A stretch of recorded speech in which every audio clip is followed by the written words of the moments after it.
L'ombre du baobab. Hawa et Mamadou s'aimaient depuis l'enfance. Dans leur village, ils s'étaient toujours retrouvés sous le grand baobab, là où personne ne pouvait les voir. Mais Mamadou n'était que le fils d'un forgeron, alors qu'Hawa était la fille du chef. Leur amour était impossible. Un soir, Hawa arriva en courant sous l'arbre, les yeux pleins de larmes. « Mon père m'a promise à un vieil homme, un commerçant riche. Le mariage est dans une semaine. » Mamadou serra les poings. « Je ne te laisserai pas partir. » Les jours passèrent, et Hawa fut enfermée dans la maison de son père pour être préparée au mariage. Le matin de la cérémonie, elle fut parée d'un pagne brodé d'or et recouverte de parfums. Son cœur battait lourdement alors qu'elle avançait vers son futur époux, un homme 3 fois plus âgé qu'elle. Soudain, un bruit de sabots résonna. Mamadou et plusieurs jeunes hommes du village arrivèrent à cheval, stoppant la cérémonie.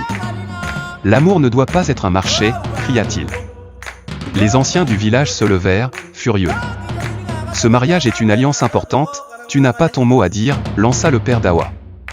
Mais alors que la tension montait, la mère d'Hawa prit la parole, « J'ai été mariée de force moi aussi, et j'ai souffert toute ma vie. Laissez ma fille choisir. » Un silence tomba sur l'assemblée.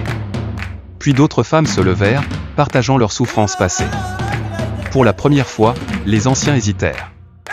Après une longue délibération, le mariage fut annulé. Mais Mamadou fut banni du village pour son insubordination. Hawa, brisée, refusa d'épouser un autre homme et consacra sa vie à aider les jeunes filles victimes de mariages forcés.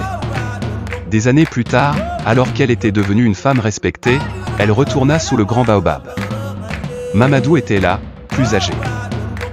Marqué par le temps, mais avec le même regard qu'autrefois. Ils s'étaient retrouvés, malgré tout.